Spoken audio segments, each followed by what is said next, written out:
Sudah saya share ya, sudah kelihatan kan ya. Ini adalah bagian dari acara ini serinya, saya sebutnya Kicauan di Pojok Matematika dan Budaya, seri diskusi. Nah, ini sudah keberapa kali ya, entah keempat atau terusnya keempat ya Pak Iwan ya ini, keempat atau malah kelima. Itu gambar oke ya? Kebetulan kita ini yang agak ya, tahu-tahu sudah hampir akhir tahun ini baru kedua kali. Oke, jadi nggak apa-apa. Ini kita menyoal sini. Ini gambar siapa kan? Pak Oki nggak mirip ini juga lah, walaupun kacamatanya mungkin mirip juga gitu bisa. Oke. Kita di sini akan bicarakan tentang Kurt Gödel ya, jadi kelengkapan ketaklengkapan. Kebetulan acara ini kita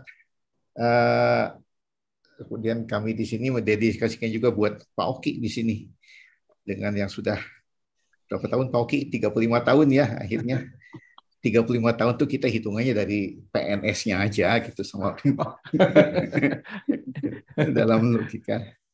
Kan usia 60 juga, Pak. Oh iya. Aduh, jangan sebut-sebut ya. Soalnya kalau ulang tahun Pak Iwan juga baru ulang tahun. Iya, Pak Iwan. Sisirikan. Di kesempatan ini juga saya terima kasih sebagai tamu di sini Pak Bana Kartasasmita, guru kami yang dimana kami belajar mulainya dari salah satunya dari Pak Bana nih kebanyakan. Kang Raffi juga ada di sini. Jadi ini kalau buat saya, buat kami ini seperti ini. Jadi apa ya?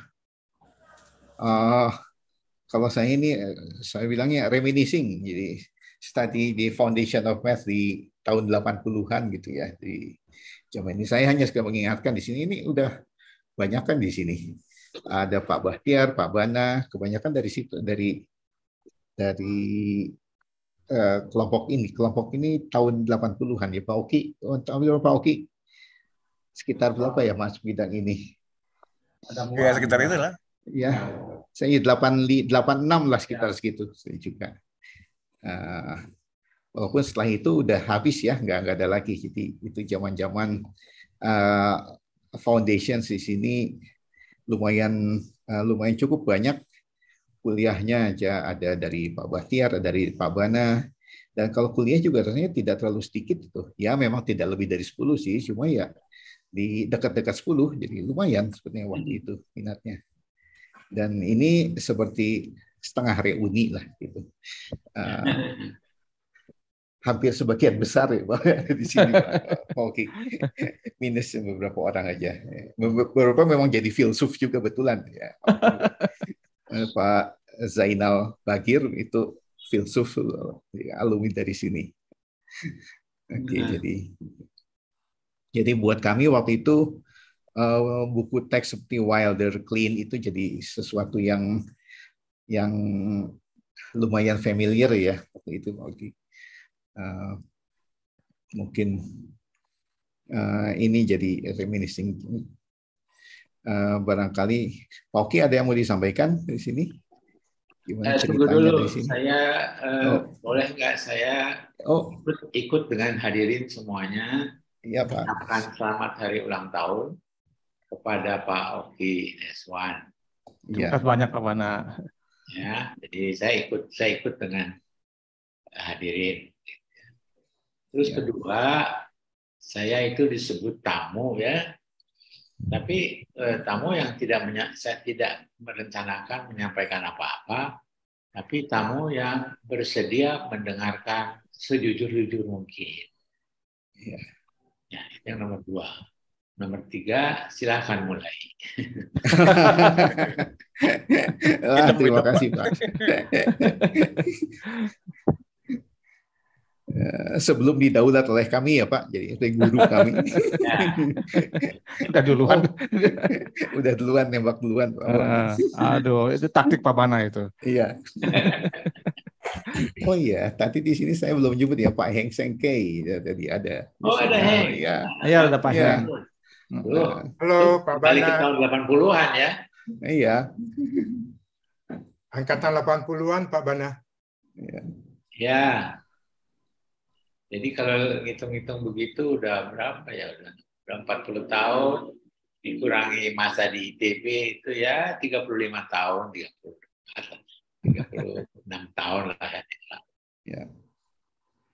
Ya.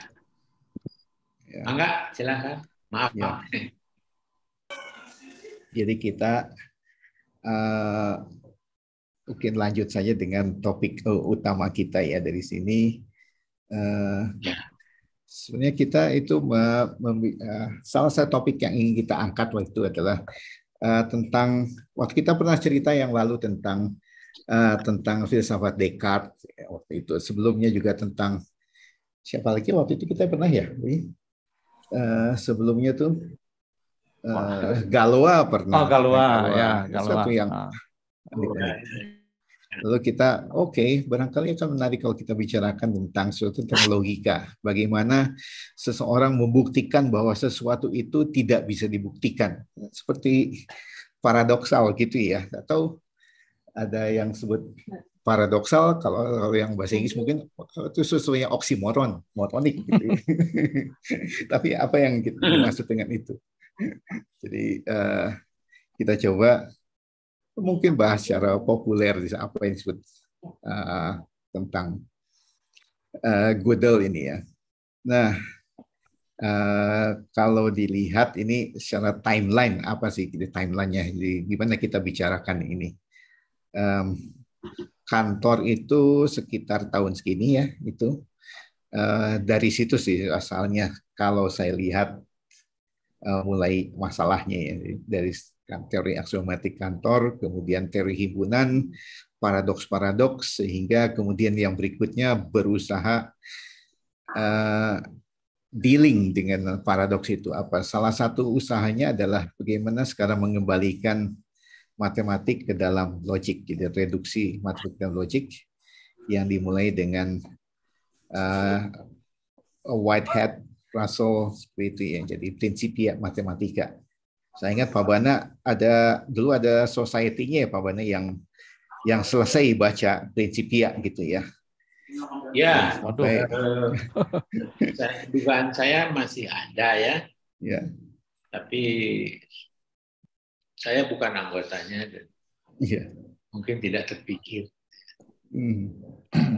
pada saya gitu. Jadi orang Sunda bilang power. Oh Pak, kalau yang bilang power mah kami juga power sekarang. Sebetulnya sesuatu yang masih bertahan di sini tinggal kayaknya Pak Raffi, Pak Oki ya. Yang lainnya sudah ini semua apa? Sudah sadar. Minggat. Sudah sadar. Tersadarkan. Sadar ya. Iya. Oke. Nah, kemudian setelah itu kemudian dilakukan oleh Hilbert di generasi kemudian, Grundlagen der Mathematik, Hilbert Ackermann itu juga usaha-usaha untuk memformalisasi matematik gitu ya, sebagai logika. Namun tampaknya pada tahun 30-an usaha ini menemui jalan buntu di sini. Saya langsung ke Gödel ya, mestinya Gödel. Ingat ini apa yang saya menarik waktu gali tentang Hilbert ini ya. Katanya Hilbert di batu nisannya tulisannya seperti ini. Wir müssen wissen, wir werden wissen. Jadi we must know, we shall know. Jadi ini kata-kata akhir dari pidato pensiunnya Hilbert tahun 30. Ini sebagai antitesis dari ada pepatah bahasa Latin. Ya. We do not know, we shall not know. Gitu ya. Nah, apakah ini saya kalau mikir ini kok ini seperti ini ya, contradictory antara completeness dan incompleteness. Ini seperti lagi ini mungkin tema awal dari apa yang completeness.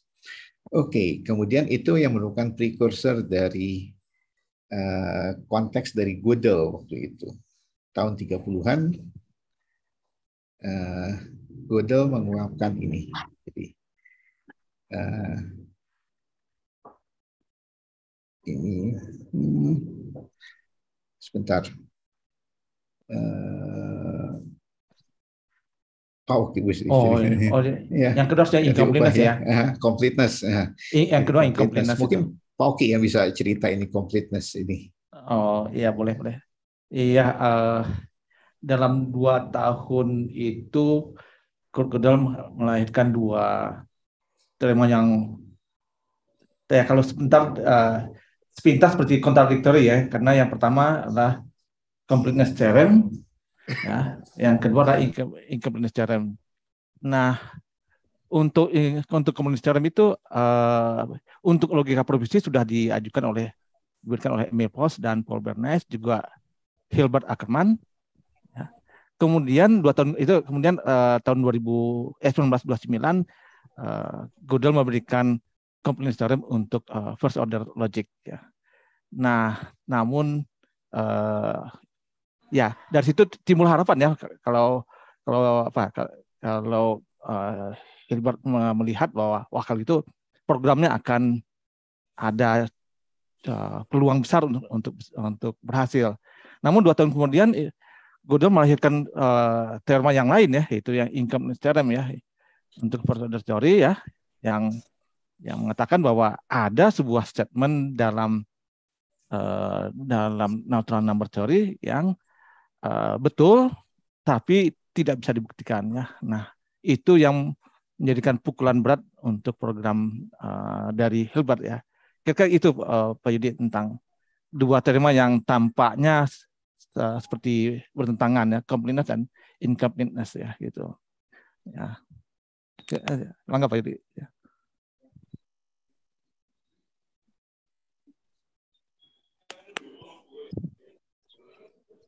Kalau itu ya, kalau ada itu kita sudah pernah lihat tidak ya, Pak Oki? Statement seperti itu. Maksudnya di matematika, apakah kita sudah pernah ketemu? Beberapa conjecture itu yang sampai sekarang tidak terbukti, apakah itu? Kita tidak bisa tahu ya. Oke, yang coba saya recall sedikit tentang seperti Goldbach ya. Seperti Goldbach itu, Goldbach conjecture, apakah itu merupakan salah satu dari yang disebut oleh Gödel gitu ya? Bagaimana mendeteksinya ya? Oke, yang dilakukan Gödel itu adalah dia merumuskan semua statement dalam number theory ya, tapi diberi bilangan yang disebut Gödel number. Nah, muncul agak panjang, saya juga agak tidak terlalu sulit untuk menjelaskan secara singkat ya, bahwa nanti ada sebuah statement yang mengatakan saya tidak dapat dibuktikan, I'm not provable. Nah, itu dirumuskan dengan Gödel numbering menjadi sebuah statement dalam teori dia. Nah, statement itu ya benar atau tidak benar ya gitu. Nah, tapi kalau dia benar, artinya dia tidak provable gitu. Ya, karena kan statementnya I'm not provable ya, atau this statement is not provable. Tapi kalau dia benar, maka dia tidak provable gitu. Sebaliknya kalau dia salah, berarti dia jadi provable kan ya gitu. Nah, jadi ada suatu pertentangan gitu ya. Nah, itu yang digunakan oleh Gödel. Dia memberikan sebuah contoh statement yang benar dalam number theory, tapi tidak dibuktikan dia maupun negasinya gitu. Jadi baik statement tersebut maupun negasinya tidak bisa dibuktikan dalam sistem yang disusun oleh Gödel gitu. Ya. Jadi bukan contoh pernyataan misalnya ada seperti Goldbach conjecture atau yang lain ya. Tapi sebuah statement gitu. Jadi contoh sebuah pernyataan yang benar dalam teori bilangan standar, tapi negasi maupun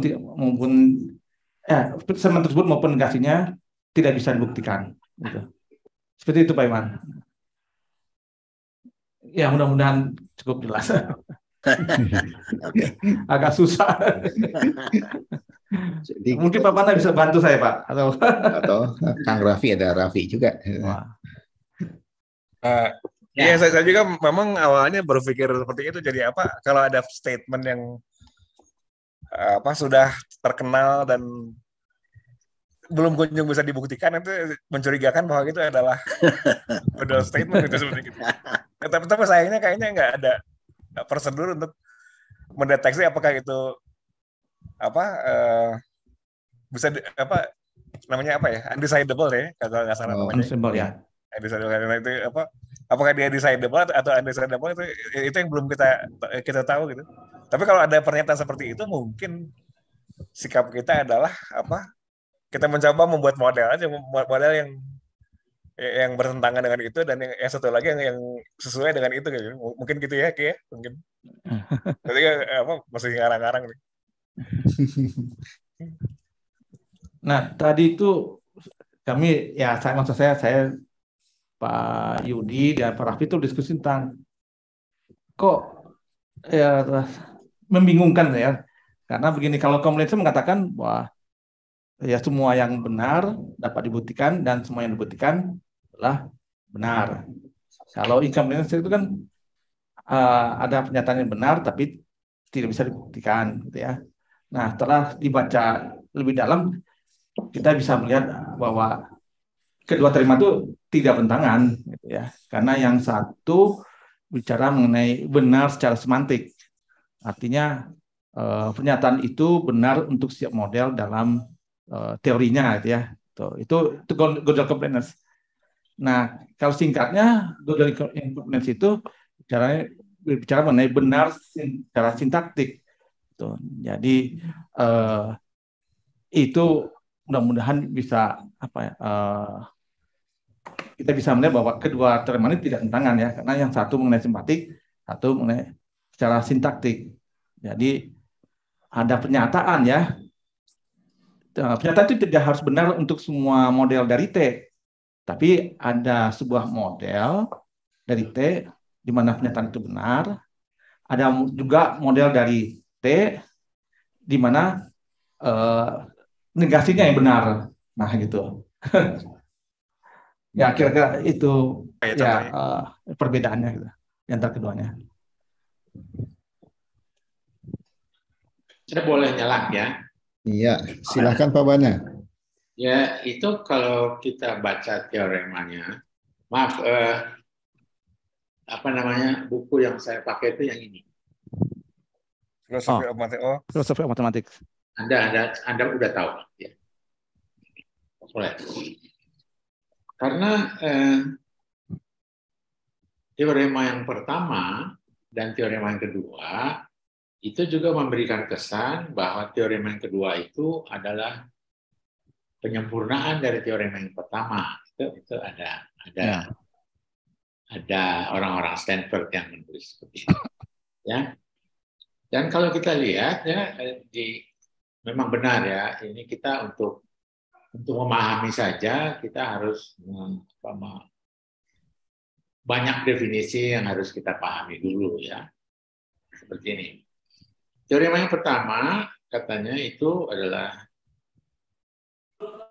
jika S adalah suatu sistem formal yang cukup kuat, jika S itu konsisten, maka S adalah tidak incomplete, tidak lengkap secara sistem. Jadi ini ya, jadi jika S itu konsisten katanya, maka itu dia tuh incomplete. Itu teorema yang pertama kan. Nah ini yang tidak mudah saya telan ya. Gitu. Dan ini kemudian yang keduanya itu masih mengacu kepada sistem formal juga. Jika S adalah suatu sistem formal yang cukup kuat, jika S itu konsisten, maka S tidak dapat Membuktikan. Ya. membuktikan kekonsistenan dirinya. Ya. Nah, ini yang kedua ini S-nya juga konsisten kan ya? Maka dia nggak bisa membuktikan kekonsistenan dirinya. Nah, kalau yang pertama kan, kalau dia konsisten, dia tuh incomplete. Nah, ada tulisan-tulisan yang menerangkan bahwa teorema yang kedua itu sudah dijawab atau itu oleh yang pertama yang mengatakan karena S konsisten ya, dia incomplete. Tidak lengkap secara sistem gitu ya. Nah kalau begitu apa? Di sini S, jadi maka S tidak dapat membuktikan kekonsistenan dirinya. Ya, padahal teorema yang pertama udah bilang kalau S itu konsisten. Nah ini saya mundur-mundur lagi untuk mencari apa yang dimaksud oleh Gödel tentang sistem yang formal, yang kuat dan konsisten. Dan saya kira ada, cuma sayanya kurang tajam memahaminya. Tapi itu bisa diampuni ya karena usia. Tapi buat saya menarik ya karena yang kedua itu mengatakan jika S itu konsisten, maka tidak dapat S-nya sendiri, tidak dapat membuktikan kekonsistenannya sendiri. Nah, ini juga sebuah sudut pandang ya, bagaimana sebuah sistem membuktikan dirinya, sebuah sistem yang konsisten, membuktikan dirinya bahwa dia itu konsisten. Dan ini buat saya berat ya, karena ini kan tahun 31, tetapi baru ribut-ribut di dunia sekitar tahun 50-an. Nah, itu hanya saya yang membaca itu, lalu saya mencoba-coba, ini ada hubungan nggak antara dua teorema ini? Dan saya lihat itu, kalau konsisten, maka incomplete. Yang pertama. Yang kedua, kalau konsisten, maka tidak dapat membuktikan dirinya sendiri konsisten. Jadi pembuktiannya harus datang dari luar. Nah, kebingungan saya itu di situ. Selain istilah-istilahnya yang banyak sekali istilah-istilahnya yang tidak mudah ditangkap begitu saja ya, seperti yang tadi dikatakan oleh teman kita. Ya, sangat teknis ya Pak. Ada banyak technicalities untuk sampai ke tahap itu. Mungkin sebelum kita sambung lagi, mungkin ada siapa Bung Sandi yang ngacung akan bertanya. Silahkan. Oke, terima kasih. Selamat sore Bapak-bapak sekalian. Selamat sore. Selamat sore. Ini tadi saya tertarik dengan pertanyaan Pak Iwan ya. Pak Iwan Pranoto, Profesor Iwan Pranoto, bahwa bisa dibuktikan bahwa ada pernyataan yang tidak terbukti. Namun pernyataan itu sendiri apa gitu kan? Kita pernah melihat enggak? Nah, saya juga tentang geometri Euclid. Terputus ya? Maaf, terputus tadi. Enggak. Ada. Oke. Jadi kan di geometri Euclid itu ada pernyataan yang kelima ya, postulat yang kelima ya. Kalau postulat ini kita menggunakan postulat yang berbeda, maka sistem geometri ini tetap konsisten, bisa berjalan dengan konsisten kan. Kalau misalnya postulat kelima kita terapkan, kita akan jadi geometrinya geometri Euclid. Namun ada juga sistem-sistem geometri yang bisa dibilang postulat kelima ini dinegasikan. Tapi sistem geometri itu sendiri tetap berjalan dengan konsisten, walaupun kita tidak bisa membuktikannya, cuman kita sampai sekarang tidak menemukan inkonsistensinya. Nah, apakah itu bisa menjadi contoh bahwa postulat kelima ini sebenarnya pernyataan yang baik dia postulat kelima tersebut baik dia ataupun negasinya itu tidak mengganggu sistem aksioma sebelumnya. Begitu juga dengan hipotesis kontinum misalnya. Ini entah saya salah atau bagaimana, entah saya salah ingat.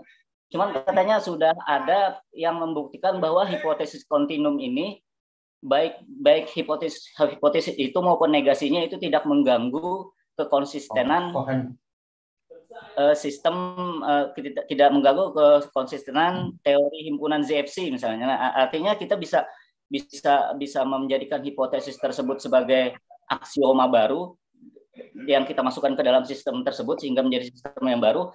Begitu juga negasinya, negasi dari hipotesis kontinum itu bisa dimasukkan ke ke sistem aksioma sebelumnya sehingga menjadi sistem aksioma yang baru. Nah, jadinya ada dua sistem aksioma yang bisa berjalan dengan konsisten masing-masingnya, walaupun tidak mungkin disatukan karena ada kalimat yang inkonsisten tadi. Nah, apakah itu bisa menjadi contoh bahwa ini loh yang tidak bisa dibuktikan tersebut ini? Karena kalau dia tidak bisa dibuktikan kan berarti dia tidak akan mengganggu sistem yang sudah ada. Kita punya sistem ini tidak bisa membuktikan proposisi P, maka proposisi P maupun negasinya ini tidak akan mengganggu kekonsistenan sistem aksioma yang sudah kita miliki. Artinya kita bisa membuat sistem aksioma baru dengan pernyataan P tersebut ataupun dengan pernyataan negasi P. Nah, itu saja, Pak. Jadi apakah hipotesis kontinum dan postulat kelima Euclid itu merupakan contoh pernyataan yang tidak bisa dibuktikan tersebut atau bagaimana? Terima kasih. Iya, makasih Bung Sandi. Ketua Kang Raffi ada yang mau bisa kalau geometri itu kan sebelum postulat kelima itu berarti ada ada semacam aritmetikanya ya mungkin ya. Bisa dipandang begitu nggak? Jadi mengandung aritmetika gitu. Ada perkalian kan ada penjumlahan segmen namanya gitu. Berarti karena si Godal itu. Ya. Jadi kena hantu Godal. Berarti dia memang mengandung kalimat yang tidak bisa dibuktikan maupun disangkal gitu. Itu mungkin adalah aksioma kelima di antara lain itu gitu ya. Kalau sistemnya baru 4 aksioma sebelumnya itu. Atau mungkin independen ya. Independen. Jadi saya curiganya independen, maksudnya begini, dari 4 aksioma yang ada itu tidak bisa dibuktikan aksioma kelima atau negasinya. Jadi ditambahkan aksioma kelima atau negasinya, sistemnya tetap konsisten gitu. Nah, mungkin seperti itu. Jadi dalam hal itu ini bukan contoh yang kita harapkan seperti kata Bung Sandi yang Bung Sandi harapkan ya. Itu pendapat saya sih, tampaknya seperti itu gitu ya. Maksudnya bukan kalimat yang mengatakan saya tidak bisa dibuktikan, bukan itu gitu. Bukan. Maksudnya bukan itu gitu ya. Iya, saya ingat kalau di geometri memang itu ya. Jadi ada istilahnya waktu itu. Kalau aksioma ada yang kita mengatakan istilahnya independen ya. Independen, suatu pernyataan itu independen kalau tidak bisa dibuktikan dalam sistem aksioma yang sebelumnya, maupun negasinya juga tidak bisa dibuktikan. Ya. Nah, tapi mungkin ada yang perlu barangkali Pak Oki lebih ingat ya istilahnya apa yang kita maksud dengan konsisten. Karena seingat saya ada 2 istilah konsisten, ada konsisten mutlak, ada konsisten relatif. Pak Oki masih ingat ya? Konsisten relatif itu kalau punya model di teori yang lain. Ya, konsisten relatif itu misalnya kita numpang sistem yang lain yang kita yakini konsisten ya. Nah, kalau konsisten absolut itu benar-benar kita buktikan bahwa statement itu maupun negasinya tidak mungkin muncul gitu ya. Ya itu konsisten relatif itu biasanya digunakan ketika kita belum mampu membuktikan bahwa dia konsistennya absolut ya. Jadi untuk menghibur diri mungkin jadi lumayan lah kita ini masih dia ada harapan konsisten. Iya, jadi Untuk mana mungkin Pak iya bisa dibantu Pak Wanata. Ya. Saya tahu geometri bola itu misalnya itu adalah model dari geometri non Euclid di dalam geometri Euclid itu seperti gitu ya. Saya ya. Dari tadi yang mengganggu saya itu pengertian suatu sistem formal yang cukup kuat. Nah, kemudian jika S itu konsisten, nah ini definisinya harus kita gali ya. Maka S itu incomplete, jadi tidak lengkap secara sistem. Jadi ada yang kurang. Nah, yang kedua, pembukaannya sama, suatu sistem formal yang cukup kuat. Jika S itu konsisten, maka S tidak dapat, ini seolah-olah udah yakin betul ya, tidak dapat membuktikan kekonsistenannya sendiri. Jadi pertanyaan saya, maksud dari atau definisi dari Gödel, apa itu sistem yang konsisten? Dan di situ saya masih berdebat. Ya.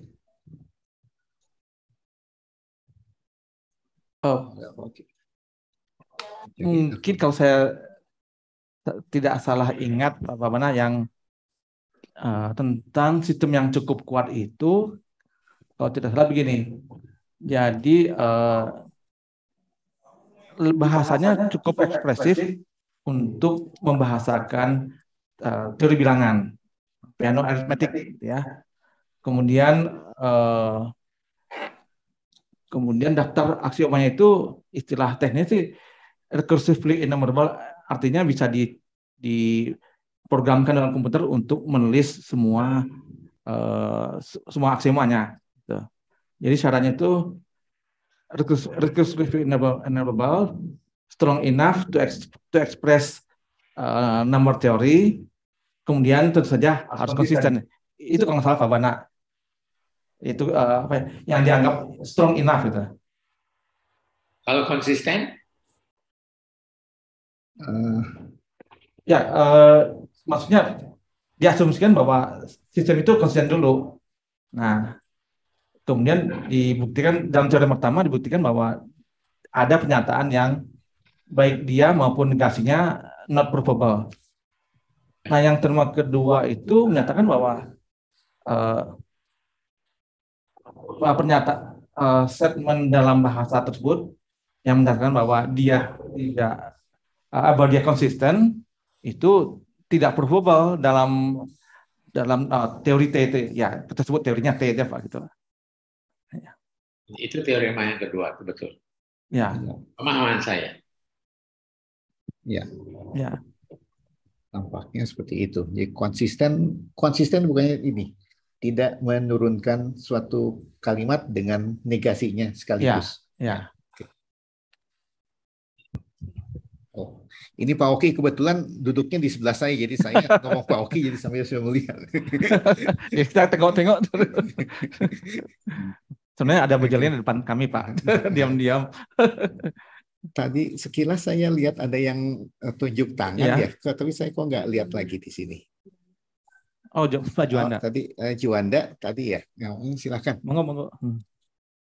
Oh ya, terima kasih banyak Pak kesempatannya. Ini perkenalkan Pak, kami dari Aceh nih Pak. Salam takdim kami untuk salam takdim kami untuk ini tuan-tuan guru kami semua, profesor semua. Ini kami minta nasihatnya juga nih Pak. Mungkin apa pemahaman kami yang salah tentang konsisten dan dari Hilbert problem juga, Pak. Jadi yang kami baca bahwa ini dimulai dari tahun 1900 saat ICM, International Congress Matematik, di mana Hilbert mengemukakan 23 problem yang termasuk problem pertama itu tentang hipotesis kontinum, kemudian yang kedua itu masalah konsisten ini, di mana Hilbert mengatakan bahwa apakah sistem aksioma di aritmatika itu konsisten. Kemudian seperti yang tadi dikemukakan bahwa menjawab pertanyaan ini, Gödel itu menjawab dalam teoremanya incompleteness theorem bahwa sistem aksioma Peano itu incomplete secara dibuktikan secara teori model. Jadi kami masih ini juga, Pak, masih tanda tanya apakah incompleteness theorem ini menjawab pertanyaan dari Hilbert, karena Gödel sendiri menggunakan sistem aksiomanya Peano. Kita nggak tahu apakah sistem aksiomanya Peano itu setara dengan sistem aksioma yang dibicarakan oleh Hilbert, yang ditanyakan oleh Hilbert di ICM tersebut. Kemudian yang kedua kami ingin bertanya, ini kan sistem aksioma aritmatika kan di bilangan asli, Pak, di N. Jadi kenapa sistem aksioma aritmatika ini bisa memformalisasi matematika secara umum? Mungkin itu, Pak, dari kami, Pak, yang banyak kurang. Mudah-mudahan bisa ini, Pak, bisa dijawab, Pak. Terima kasih banyak, Pak. Oh, terima kasih, Pak Juanda, pertanyaannya. Buat kuriositasnya, ternyata topik ini ternyata kalau lihat di konferensi orang bicara matematik, orang bicara segala macam, persamaan diferensial, modeling, segala macam gitu ya. Ternyata di pojok-pojok masih ada yang bicara tentang foundations. Jadi itu sangat sangat menggembirakan. Yang aplikasian masih ada yang bicara ini. Mangga. Itu siapa yang bilang? Kang Raffi, gimana ini? Kalau tentang ini masih ingat nggak cerita sejarahnya? Saya kan pembicaranya saya mah mau acara. Iya, kan Pak Oki yang ulang tahun yang punya ini. Dapat porsi banyak.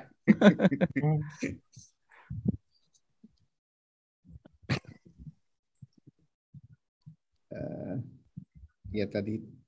Pak Oki tadi? Duluan, sok mangga nanti. Yang pertama, pertanyaan pertama tentang kekonstitusionan set arithmetic system yang dimaksud oleh Hilbert itu dari masalah Hilbert nomor 1 itu, apakah itu sistem aritmetik yang dibangun oleh Cantor? Itu ZF pada dasarnya kan itu. Zermelo-Fraenkel. Mungkin hakikatnya sama ya, mungkinnya karena walaupun dari Kantor itu bukan eksplisit bilangan, tapi kita bisa mimik meniru. Nol itu adalah himpunan hampa misalnya, terus 1 itu himpunan yang mengandung 0, 2 itu himpunan yang mengandung 0 dan 1, pokoknya N itu himpunan 0, 1, 2, 3 sampai dengan N-1 gitu ya. Jadi itu seperti segmen dari himpunan semua bilangan asli itu sendiri gitu. Jadi itu adalah suatu konstruksi yang indah sebetulnya, yang digagas oleh siapa? Von Neumann ya, Von Neumann itu jadi disebutnya bilangan asli Von Neumann. Itu adalah hantunya bilangan asli kepada bilangan cacah sebetulnya dari 0 kan. Yeah. Itu di teori himpunan dan itu memenuhi aksioma Peano. Kalau 0 itu bilangan asli, kalau N bilangan asli, maka SN itu berarti N digabung tunggalan itu himpunan yang anggotanya cuma 1, cuma N saja gitu. Itu kalau digabungkan itu juga bilangan asli misalnya gitu kan gitu ya. Jadi itu apa coincides dengan apa aksioma Peano gitu. Jadi kelihatannya sih memang iya bahwa teori himpunan yang dimaksud oleh Cantor itu adalah yang si Peano itu gitu. Ya. Mungkin gitu ya Pak Bana. Ini pakar saya ketika membicarakan teori himpunan nih Pak Bana. Ya. Yang kedua apa ya lupa tadi pertanyaannya? Kedua tuh tadi tentang kontinum hipotesis, apakah sendiri saya ingat-ingat. Pak Juanda, mangga Pak tadi apa ya? Yang kedua tadi tentang kontinum hipotesis. Oh iya Pak, yang ini Pak. Tadi sebenarnya yang pertama ini Pak, pertanyaan saya, apakah aksioma aritmatika Peano itu setara dengan aksioma aritmatika yang di ini Pak, yang disebutkan sama Hilbert Pak? Di pertanyaannya pertama, di problemnya pertama. Yang kedua itu ini kan kita berbicara sistem aksioma di ini Pak, di bilangan asli. Tapi kenapa dari sistem aksioma bilangan asli ini kita memformalisasi untuk ini Pak, sistem matematika secara umum Pak. Tadi kan karena di awal kita bicaranya matematika secara umum, padahal fokus utama dari problem keduanya Hilbert itu cuma di sistem aritmatika aja Pak, dan jawaban si Gödel juga di incompleteness theorem itu kan menjawabnya untuk sistem aritmatika aja Pak, tidak menyebutkan berlaku untuk matematika secara umum. Jadi yang saya ingin tanyakan yang kedua, kenapa kita bisa memformalisasi dari sistem aksioma di aritmatika itu ke sistem matematika secara umum Pak? Makasih banyak Pak. Ya, makasih. Apa kalau Hilbert itu lupa lagi saya. Nah itu berarti Pak Bana kayaknya harus turun gunung. Iya, mangga Pak Bana mau turun gunung. Pak Yudi, kalau yang itu ya mengubah menjadi aritmatika itu justru itu ya jeniusnya Gödel ya. Bagaimana mengubah setiap pernyataan menjadi sebuah bilangan ya. Rasanya itu menurut saya di situ sebetulnya ya jeniusnya Gödel itu sebetulnya bagaimana dia melihatnya itu secara sederhana ya, pernyataan itu sebagai sebuah bilangan sebagai suatu aritmetik ya. Iya, jadi diungkapkan pernyataan dalam aritmetika. Dan sangat sangat original gitu ya, cara berpikirnya ya. Tapi saya mungkin yang kedua tadi, yang Pak Juanda tadi, kenapa matematik cukup diwakili oleh aritmetik itu aja. Jadi kalau dilihat sejarah perkembangannya bilangan, sistem bilangan aja, matematik itu didasarkan pada sistem bilangan. Ya. Setelah bilangan aslinya ada, walaupun dikonstruksi secara abstrak, bilangan negatif bulat ada, nolnya ada. Gitu. Kalau sudah ada bisa dibuat realnya. Kemudian setelah ada real, ya setelah Dedekind, Kac segala macam itu kompleksnya ada dengan melalui proses aljabar bisa proses aljabar pada dasarnya ya. Jadi ke kompleks. Jadi memang sepertinya saya melihat seperti sekalinya bilangan aslinya jadi, maka ke atasnya jadi. Kira-kira seperti itu kalau yang saya melihatnya. Ditambahkan ya Pak Oki itu ya. Iya betul Pak Yudi. Jadi begitu kita berhasil memformulasikan sistem bilangan asli ya minimal dengan Peano arithmetic, maka ya seperti ini. Jadi Peano itu menjadikan menjadi bukan batu ya. Jadi dia yang memulai gitu. Begitu itu dia selesai, yang lain tinggal melanjutkan untuk memformulasikan matematika secara umum ya. Jadi artinya begitu sebuah matematika menggunakan bilangan, ya tinggal lihat lihat piano aritmetik sebagai dasarnya gitu. Nah, nanti kan mungkin ada isu-isu yang lain seperti axiom of choice dan lain-lain kan tinggal tergantung seleranya ya. Tapi minimal kalau hanya ingin membangun secara mudah ya mulai dari yang ada saja, yaitu sudah disediakan oleh piano aritmetik gitu. Ya. Ya kira-kira mudah-mudahan bisa menjawab yang keinginan tahunya itu. Iya. Makasih banyak Pak. Sangat menjawab Pak. Ya, terima kasih. Maka kalau ada yang lain, itu yang saya coba lihat. Oke, jadi kalau saya teruskan lagi sebelum ada pertanyaan. Oh, ada Bung Sandi ada pertanyaan, silahkan.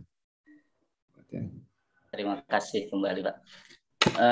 Jadi terkait tadi yang pertanyaan Mas Juanda juga tentang mimpi Hilbert ya, mimpi Hilbert membangun suatu sistem tunggal yang di mana sistem tersebut bisa menjawab semua pertanyaan di dalam matematika dengan ya atau tidak lagi ada jawaban tidak tahu.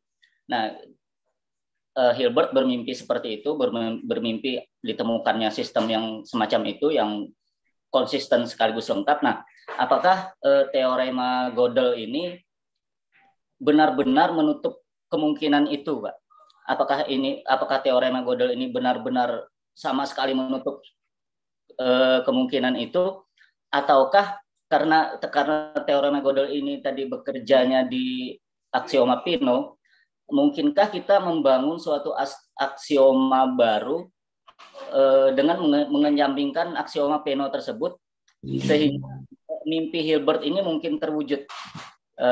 Mungkin seperti itu saja Pak yang ingin saya tanyakan. Terima kasih. Ya, terima kasih. Terus siapa yang mau jawab ini? Yang relevan? Poki mau menjawab? Masih unmute, Poki? Poki, unmute. Masih mute ya? Mute. Nah. Aduh, lupa. Kalau kita baca ya tidak lagi teorema Gödel yang pertama, maksudnya ya incompleteness yang pertama, karena sebenarnya jadi ada 3 teorema ya. Pertama itu completeness, kedua incompleteness, yang ketiga incompleteness juga, yaitu yang bicara mengenai kekonsistenan.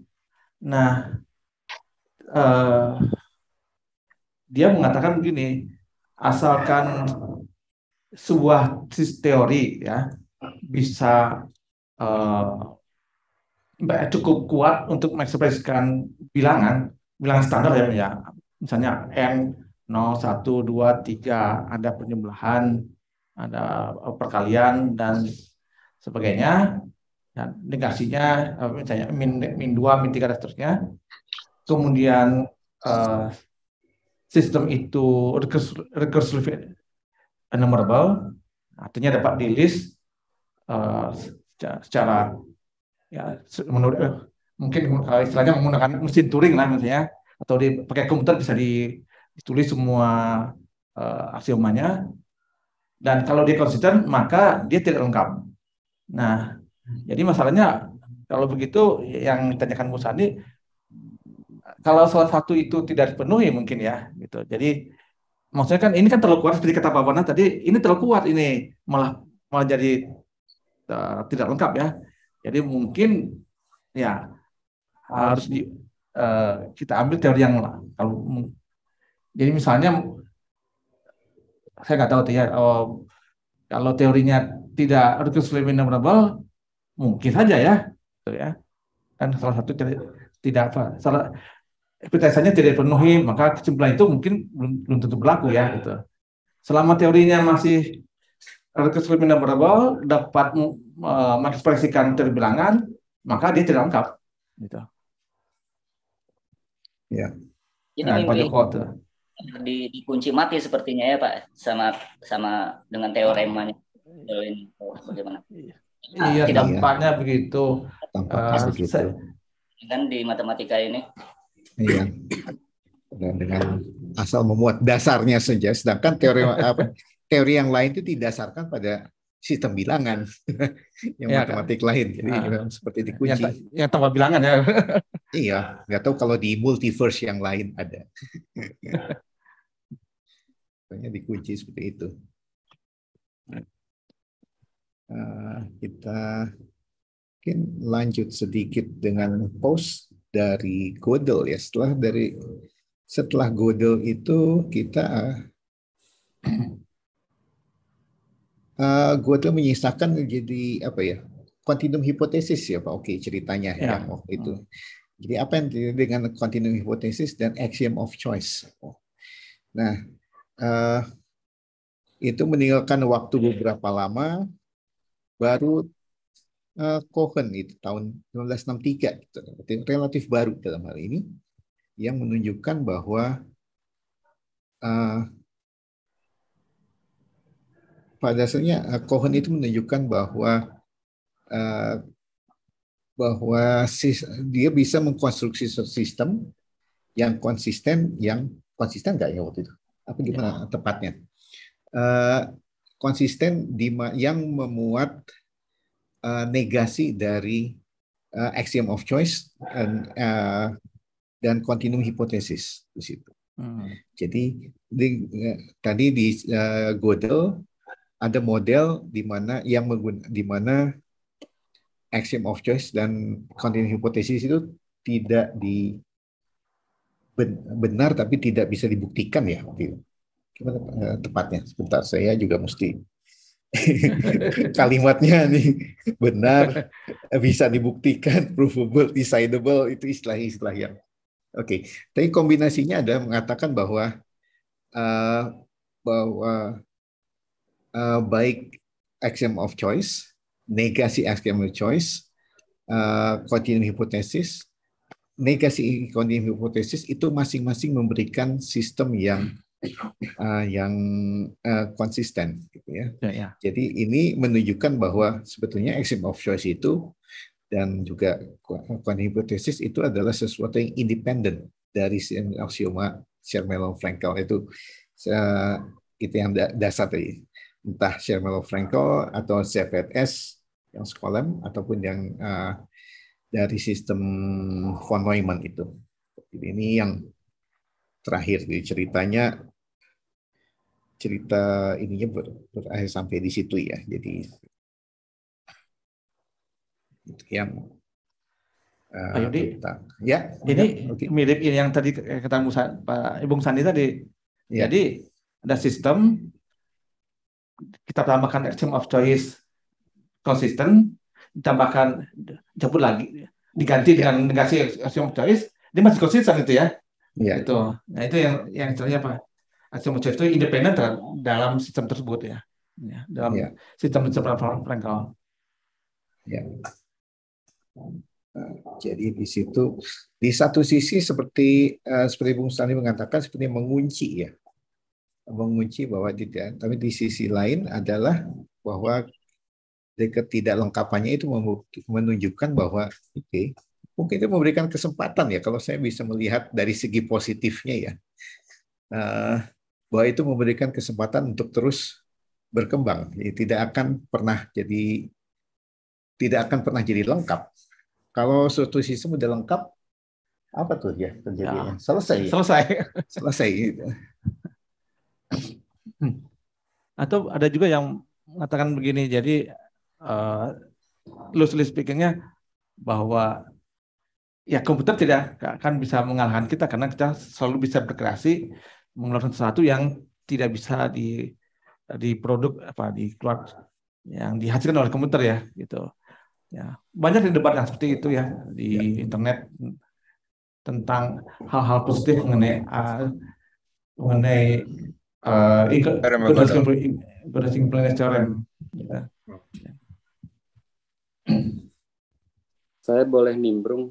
Bangga Pak Hendra. Wah, Pak Hendra. Ya, kalau melihat tahunnya ini semua tuh setelah George Cantor kan ya? Iya, betul. Jadi yang continuum hipotesis itu semacam salah satu ujung karya Cantor ya, yang buntu sayangnya gitu ya. Tapi temuan Cantor itu sangat erat kaitannya dengan aritmatikanya Gödel kalau saya baca. Jadi Gödel mungkin terinspirasi juga, dan Alan Turing dan seterusnya tuh banyak memakai bahasa himpunan sebetulnya. Jadi berawal dari himpunan bilangan asli, kalau kemudian operasi pada himpunan tuh bisa dianggap sebagai tadi merangkai kata dan seterusnya, maka kita akan punya himpunan subset dari himpunan bilangan asli itu, yang kemudian kita tahu itu setara dengan bilangan real gitu ya. Ya. Nah, kalau kasarnya bilangan asli sendiri itu dapat dipetakan dengan himpunan bilangan 01 gitu ya, himpunan atau bilangan biner 0001 01 gitu ya. Jadi kalau satunya itu menyatakan posisi bilangan kesekian di mana dia merupakan anggota himpunan bagian yang sedang kita bicarakan. Misalnya kalau saya bicara himpunan bagian 1, 2, 3 dari N, maka itu setara dengan digit 0,111 itu 1, 2, 3 ya, lalu sisanya 0 semua ekornya gitu kan. Jadi kalau himpunan bilangan 7 saja, maka satunya pada posisi ke-7 dan seterusnya lah gitu ya. Ya. Lalu yang dilakukan kantor kan, oke, sekarang mari kita tinjau R yang dalam konteks ini sama dengan 2 pangkat N atau power set dari N gitu kan. Maka kita punya lagi 2 power R gitu kan. Nah, kalau oke, kita namain apa itu dan seterusnya, maka kita punya 2 pangkat R lagi dan seterusnya, nggak akan pernah ada ujungnya gitu. Jadi kita nggak akan pernah berhenti pada suatu sistem bilangan ketika kita mengizinkan operasi-operasi himpunan gitu ya, begitu. Ya. Saya kira itu ada kaitannya, cuman ya harus dicek lagi urutan riwayat itu. Kalau saya baca buku yang Pak Yudi kasih dengan waktu saya ulang tahun keberapa itu, yang Alan Turing itu Pak Yudi, di situ di 1, 2, 3 ya membahas Alan membahas mesin Turingnya, dan kemudian juga ada pernyataan Hilbert dan juga kemudian teorema Gödel ini. By the way, saya akan mengakhiri komen saya dengan menarik juga, Gödel itu membuktikan Tuhan ada dengan aritmatika. Oh ya, betul. Terima kasih. Iya, terima kasih Itu menarik tuh. Iya.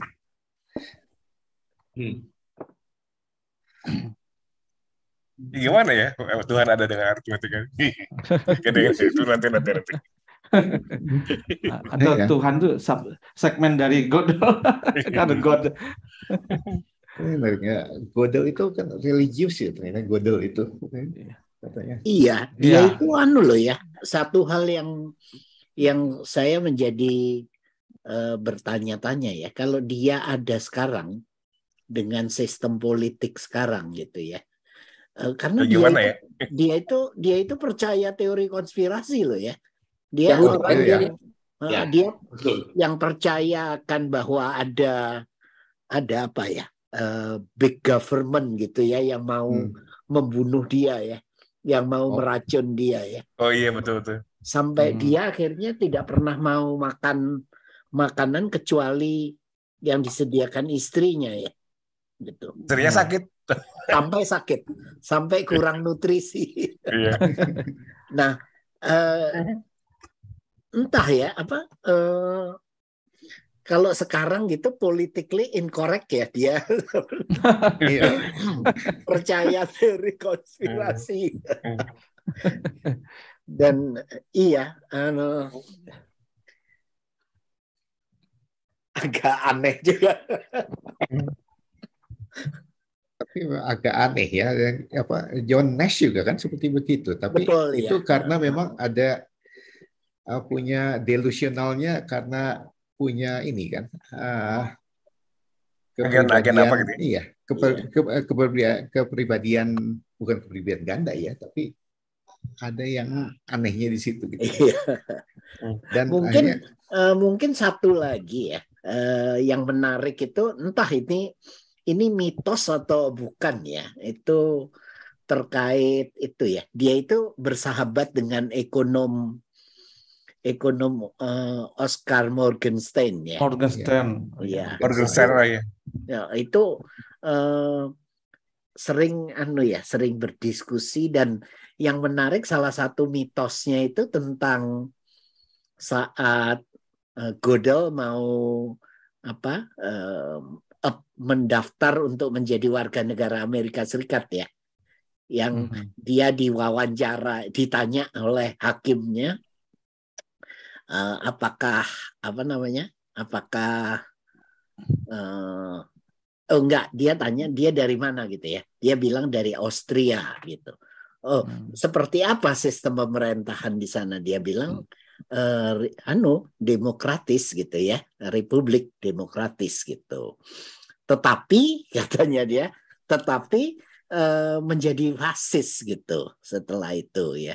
Oh, terus hakimnya bilang yang mewawancara dia, oh jangan khawatir, kalau di Amerika Serikat konstitusi konstitusi Amerika Serikat itu menjamin bahwa tidak akan terjadi, tidak akan menjadi fasis gitu ya. Nah, sebentar katanya Gödel menjawab, sebentar, saya bisa buktikan bahwa ada sebuah tindakan yang tidak bisa dikatakan salah menurut konstitusi gitu ya, tapi fasis gitu. Nah, itu pada tahun 2020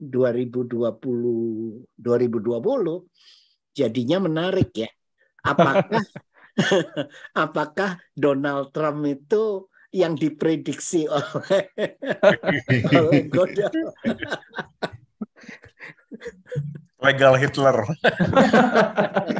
konstitusional Hitler.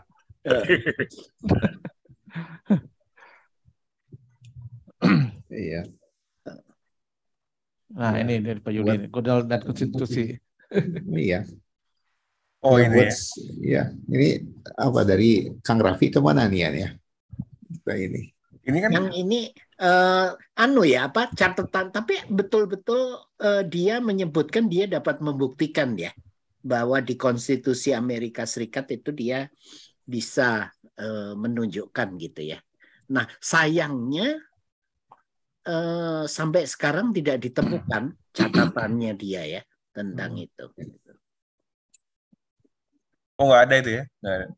Ada, dia bilang dia pernah mengatakan, terutama ke itu ya, Morgenstern. Betulan ada ya, nggak tahu. Betulan adanya dalam betul-betul ada atau seperti catatannya Fermat di pinggir Pas teorem ya. Di pinggir buku. Terlalu cukup pendek buktinya, tapi catatan ini tempat saya kecil. tidak cukup. Itu sudah terbukti itu ya? Ya, klaimnya Gödel begitu. Berarti bukan Gödel. Nah, artinya konstitusi Amerika bisa melahirkan seorang fasis yang, tapi karena dilahirkan oleh konstitusi, jadi seorang fasis yang konstitusional. Demokratis, konstitusional. Nah, udah kita gimana tuh? Tahu. Nah, tapi saya pikir saya selalu bingung, baffled sama demokrasi itu ya. Paradoksnya begini, kalau orang vote dengan mayoritas bahwa untuk membatalkan demokrasi, apakah itu demokrasi? Saya nggak tahu, itu konsep yang paradoks buat saya. Iya juga ya. Oh, itu tugas makalah anak saya itu sekarang. Oleh dosen Pancasila disuruh menulis itu. Oh. Wah.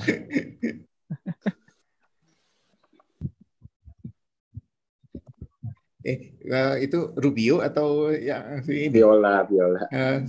Jadi yang sudah sekarang ya berarti. Baru bukan, TPB. Bukan beberapa tahun lalu ya.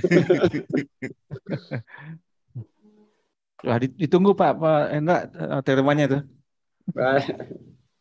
Ya, kalau bercanda, kalau yang begitu-gitu memang harus hati-hati kita ya, makanya kita nggak pengen membuat theory of everything lah ya. Ya. Gini, di bidang sosial kan ada yang sangat gandrung dengan perubahan sampai membuat rumah perubahan kan, markasnya dinamai rumah perubahan. pertanyaannya dia sendiri berubah apa enggak gitu. Oh iya, betul. Itu Itu juga. aja rumah perubahan.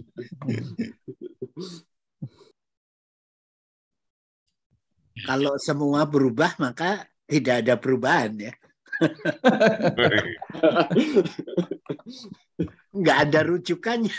Ya. Jadi yang benar Einstein ya.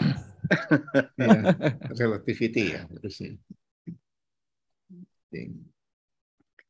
Nah, pertanyaannya kan salah satu ya, yang sebetulnya itu pertanyaan, kenapa kita yang bekerja di matematika ini dapat tidur nyenyak gitu ya, membaca hasil teoremanya Gödel gitu ya. Kok kita nyaman-nyaman saja, tidak takut gitu ya. Padahal seharusnya kan khawatir ya kita ya dengan matematika yang fondasinya seperti ini. Betul Pak Ugi? Atau tidak perlu khawatir? Ya mungkin tidak perlu parno. Saya punya komen tapi Pak Ugi dulu. Ya maksud saya kita kan tidak tahu ya, belum tahu pernyataan atau kebenaran yang mana yang tidak bisa dibuktikan gitu. Ya. Itu ya kuncinya. Iya.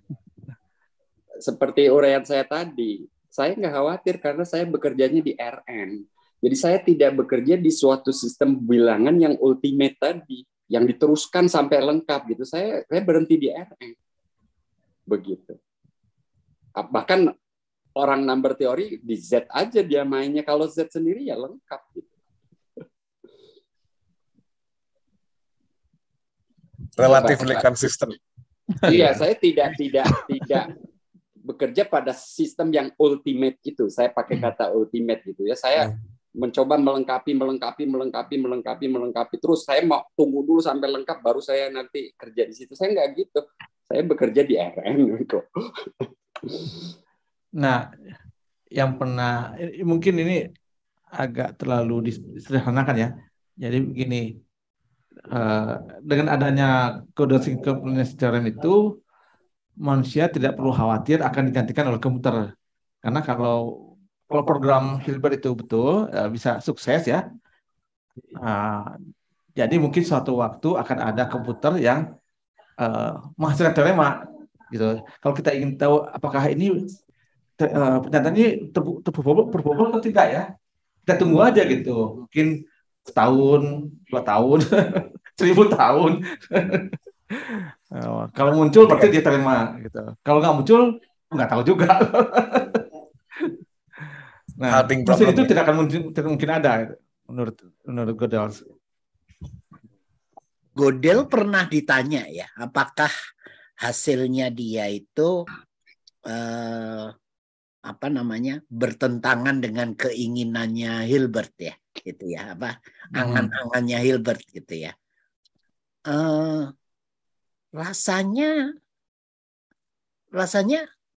saya lupa persisnya, tapi Gödel mengatakan bahwa tidak loh, tidak. Jadi walaupun kita orang masih berpikir itu meruntuhkan impiannya Hilbert gitu ya, tapi Gödel sendiri tidak mengatakan itu gitu. Gimana penjelasannya ya? Wah, gimana tuh ya? Gödel pernah ditanya tentang itu karena tentunya ya kontroversi dia menyampaikan melawan Hilbert gitu ya. Tadi saya baca makalah, tapi banyak bahasa istilah teknis filsafatnya, jadi saya tidak terlalu paham, tapi setelah panjang lebar pada dikatakan memang program Hilbert itu ya berhenti Pak Iwan ya. Jadi tetap tidak mungkin kita menghasilkan sebuah sistem matematik yang kuat, yang cukup kuat ya, yang bisa membuktikan semua kebenaran. Artinya kita tidak perlu mencari-cari theory of everything. Ya, tapi itu masih kontroversial juga ya. Ada yang masih Ya, pandangan yang lain kita. Punya komen lagi Pak Iwan. Ini saya sambil googling tahun berapa Hilbert menyatakan sesuatu itu. Yang itu kalau nggak salah kan di awal abad 20 ya.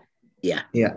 Nah, itu Hilbert sendiri waktu itu belum, atau kantor belum sampai pada khas karyanya dia yang tadi, yang hipotesis kontinum. Saya cek di Google, Hilbert tuh ketika kantor sudah menemukan itu banyak yang pro, banyak yang kontra, banyak yang menerima, banyak yang tidak. Poincaré sendiri termasuk yang tidak suka, bukan tidak menerima dengan temuan kantor gitu ya. Tapi Hilbert termasuk yang mendukung kantor dan dia membuat pernyataan di ujung, kalau berbicara tadi himpunan dibangun, himpunan dari subhimpunannya dan seterusnya, itu nggak berujung, itu istilah Hilbert, Cantor's Paradise, Cantor's Heaven gitu. Dan itu 1926. Jadi setelah pernyataan Hilbert, jadi saya kira memang pada saat itu Hilbert memang berpikir ambisius aja gitu ya. Jadi tapi kemudian kata Gödel ya mungkin tidak bertentangan, karena yang ultimate itu juga sesuatu yang very apa namanya, abstrak. Jadi kita sendiri tidak bekerja di sistem yang sangat jauh dari apa namanya, ya yang kita pelajari di kampus ini, di perguruan tinggi gitu ya, yang seperti itu udah masuk ke ranah yang memang tadi sudah ya istilah Hilbert, Cantor's Paradise gitu ya. Jadi apa yang ada di langit ke-7, bahkan 7 pangkat 7 pangkat 7 pangkat 7 pangkat 7 pangkat 7 lagi gitu ya. Jadi itu kita nggak ke sana lah gitu kan. Saya kira kalau saya sih tenang-tenang aja. Teori bilangan sendiri itu belum terbukti konsisten ya? Iya betul. ZFC teori sendiri dengan tadi pernyataan bahwa hipotesis kontinum itu undecidable. Jadi pernyataannya tuh baik pernyataannya maupun negasinya itu tidak bertentangan dengan dibuktikan. Tidak bisa, dua-duanya tidak bertentangan dengan ZFC. Artinya ZFC sendiri itu mungkin juga nggak lengkap gitu, dalam pengertian dia kurang satu aksioma tertentu yang bisa decide apakah hipotesis kontinum itu benar atau negasinya yang benar. ZFC tidak cukup tajam untuk memutuskan itu gitu loh. Itu hasil dari Cohen, Pak Indra. Ya. Jadi ZF itu artinya kontinum hipotesis itu independen, artinya dengan akibatnya ZF itu tidak lengkap jadinya. Kan? Ya, makanya. Game of choice ya. Ya. Game of choice juga ya. Bukan. Oh iya, apa? Ya, dua-duanya. Dua-duanya. Ya. Lalu Pak Oki pernah cerita ke saya, harus ada misalnya asumsi seperti himpunan itu tidak boleh memuat dirinya sendiri. Iya. Itu kalau nggak salah yang Russell Paradox ya. Russell Paradox ya. Yang pada dasarnya setara dengan kalimat saya berbohong itu gitu kan. Iya. Benar apa salah saya bilang itu. Tukang cukur yang tidak mencukuri dirinya sendiri. Russell Paradox. Ya. Jadi akhirnya berujung kepada keimanan kepada teori bilangan ya. Bahwa itu konsisten. Kalau kita beriman itu konsisten berarti aman kan? Relatif aman. Kalau dia punya model konsisten nggak sih ya? Yang punya model? Ya kalau kita punya teori, nah teori itu punya model satisfiable ya gitu ya. Itu bukannya konsisten ya? Kalau modelnya di teori himpunan berarti beriman kepada teori himpunan. Konsisten relatif. Oke. Iya, konsisten relatif ya. Ya. Itu yang mengganggu pemahaman saya. Konsisten itu untuk sebuah sistem itu apa cirinya? Kok kalau konsisten maka dia tidak lengkap. Ya, tadi teori yang pertamanya. Terus kalau dia konsisten, dia tidak dapat katakanlah menerangkan dirinya sendiri. Itu apa yang saya tangkap dari kedua teorema dari Gödel. Malah mengerikannya Pak Bana, kalau lengkap malah tidak konsisten. Ya, ngeri itu. Jadi itu juga pertanyaan, karena membuktikannya rada susah juga. Kalau lengkap tidak konsisten. Ya. Ya, itu. Nah, ini juga ada tulisan di AMS ya 2006 tentang dampak teorema incompleteness-nya Gödel. Tapi yang populernya katanya. Ada ya, belum lihat itu. Apa tuh? The Popular Impact. Perlu cari. Iya, cari. Ini American Mathematical Society. Ya, notices. Ya, betul. Dan yang agak berani merinci itu yang dari Stanford Philosophy itu. Stanford Philosophy matematik sekolah. Ya. Dan jadi atau dibalik ya. Seperti tadi. Kalau nanti dia tuh lengkap, dia tuh apa? Saya belum bisa jawab. Dan kalau mundur, apa perlu lengkap? Itu. Apakah perlu lengkap? Itu yang tadi Pak Iwan juga menyentuh sana. Ya. Dan atau yang apa kalau orang sana bilang itu orang nggak lengkap aja kita oke aja kok. Masalah sikap ya. Iya. Tapi pemikiran dasar yang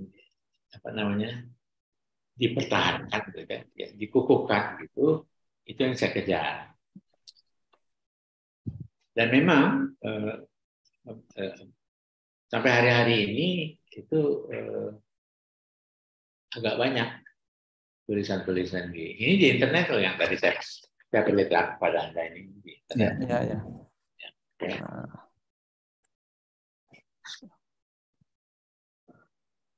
Makasih Pak Bana. Wah. Ya. Judulnya boleh di-share nanti.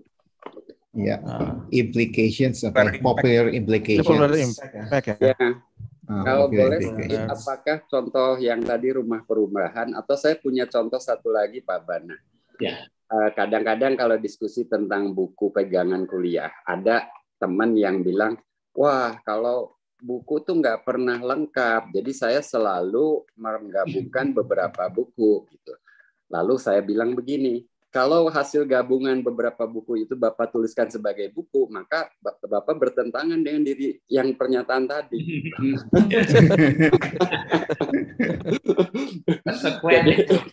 Jadi memang harus hati-hati kita ya Pak ya. Betul. Oke. Jadi kalau saya sih aliran inilah pakai satu buku aja gitu.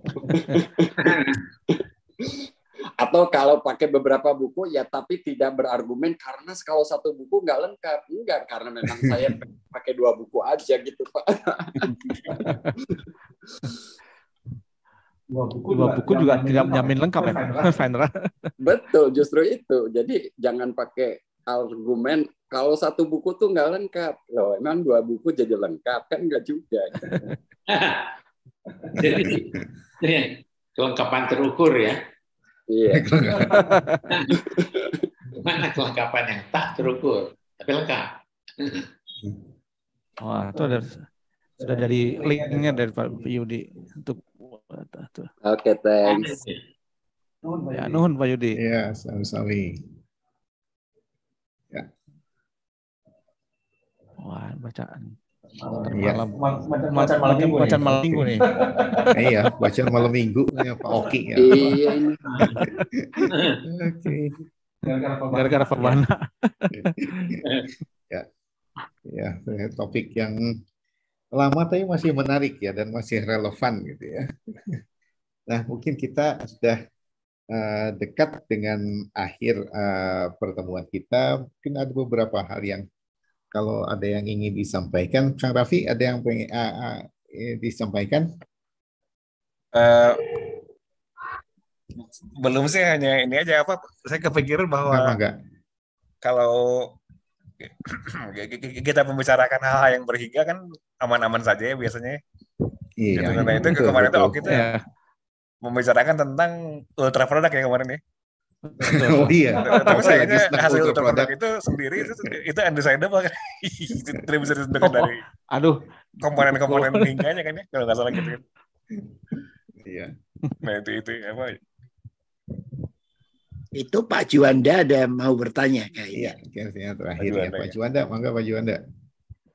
Silakan. Oh ya, makasih banyak Pak atas kesempatannya. Mungkin ini Pak menanggapi pertanyaan Pak Bana tadi Pak. Maunya ada ini karena mungkin sesinya udah di akhir Pak ya. Sebenarnya saya mau tanya juga Pak definisi incomplete itu di teori model itu seperti apa Pak Oki?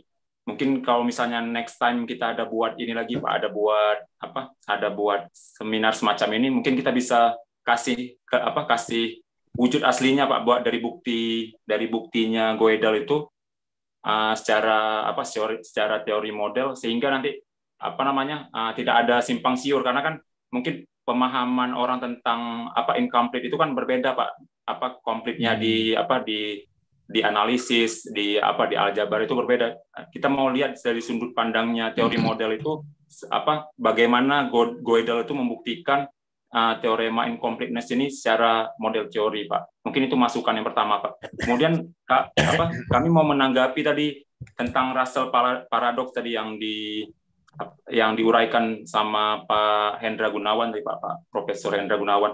Jadi menarik sekali Pak. Jadi kami belajar mungkin itu masuk ke ranahnya aljabar di kategori teori. Jadi gara-gara Russell paradox itu menyebutkan bahwa himpunan dari semua himpunan itu bukan suatu himpunan. Jadi kita nggak bisa katakan bahwa himpunan dari semua himpunan itu suatu himpunan. Jadi nanti istilahnya jadi suatu paradoks seperti yang tadi diuraikan sama Pak Oki sama Pak Hendra. Tapi dari situ ternyata kita bisa buat suatu sistem baru yang namanya kategori teori di aljabar.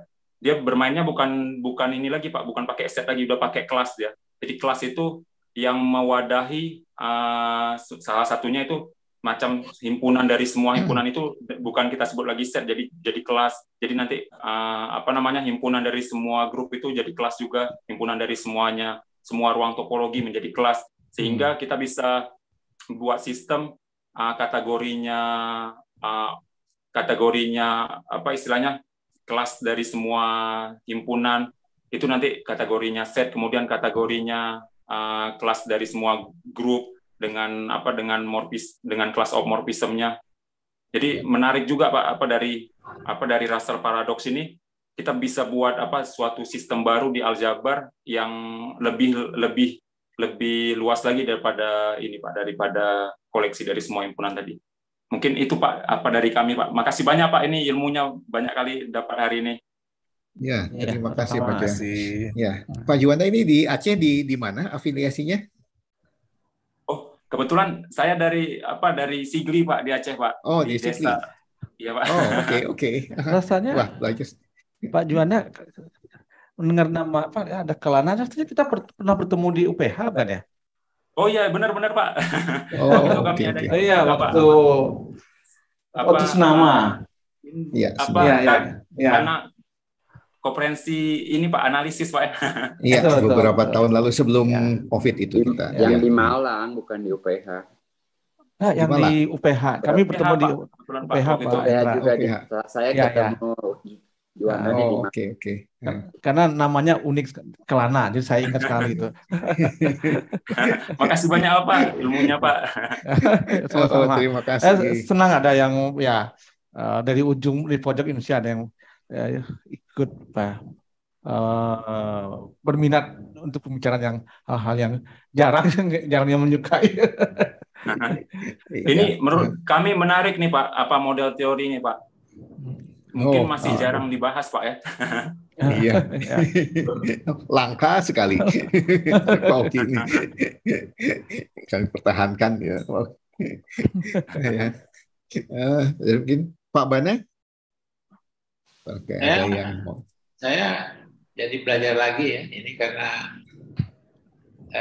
kan topik seperti ini itu kalau yang di Amerika ya, itu mulai memanas, menghangat, itu di akhir 50-an. Ya, lalu dari sana ke 60 terusnya.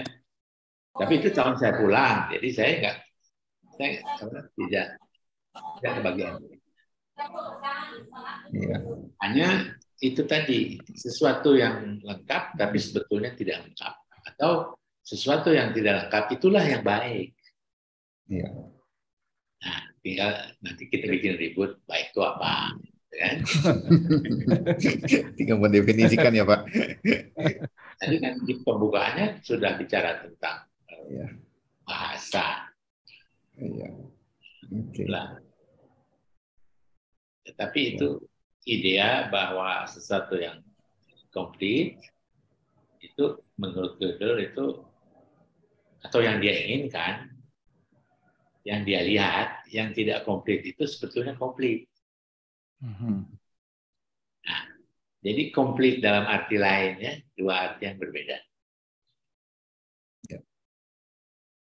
Kita orang matematik, kita kan nggak bisa begitu. Kita kan atau ini atau itu, gitu kan? Itu juga, ya, apa namanya? Seperti orang berbicara teori pemodelan, ya. Sekarang saya datang dengan pertanyaan, kalau pemodelan statistik itu apa? Ya itu ya, tingkatnya lebih rendah dari yang kita bicarakan. Tapi keinginan bertanya saya itu nggak bisa dibendung. Jadi terima kasih saya diundang hari ini ya. Ya, terima kasih Pak Bana. Pak Iwan, ya aja. Ya. Baik, terima kasih semuanya sudah hadir. Nanti kita adakan lagi untuk acara yang lain. Terima kasih sudah diundang. Sama-sama. Terima kasih semuanya. Iya. Oke, selamat berakhir pekan. Oh, iya. Pak. Boleh ikut. Bicara sebentar. Pak Oki, mana Pak Oki? Sebentar. Iya, tadi ya saya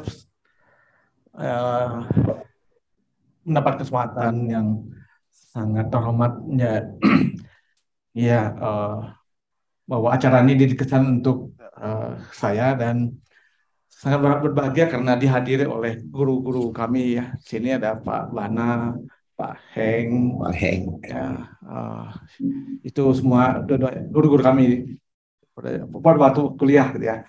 Saya masih ingat waktu itu waktu kuliah itu ya, saya, Raffi, dan An yang katakanlah yang merasa yang tertarik ke arah terjerat ke arah fondasional gitu. Jadi oleh kuliah dari Pak Bana dan Pak Bahtiar, dan akhirnya saya nyangkut di Pak Bahtiar, Raffi dan An nyangkutnya di Pak Bana gitu. Nah, kami sebenarnya setiap pulang kuliah itu kami sering terlibat dalam pembicaraan yang seru ya tentang Foundation of Mathematics gitu ya. Nah, kemudian waktu kuliah di Amerika, dan tulis sialnya saya dan Raffi itu ketemu dengan orang yang juga bekerja di Foundation, jadi tetap di sana gitu. Kalau Pak Yudi malah pindah. Ya. Itu Pak, karena saya sebelum pun kembali ke sini saya pengen main dengan matematik yang jadi tendang-tendang dulu Pak.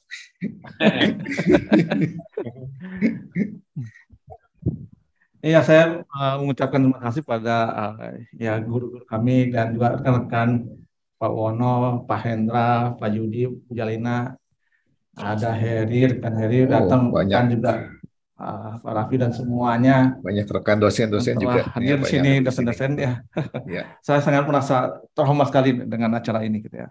Terima kasih banyak Pak Iwan dan Pak Yudi atas acara ini. Terima kasih. Ya. Sama-sama. Terima kasih semuanya. Terima kasih. Ya. Terima kasih. Sampai ketemu lagi. Sampai ketemu lagi.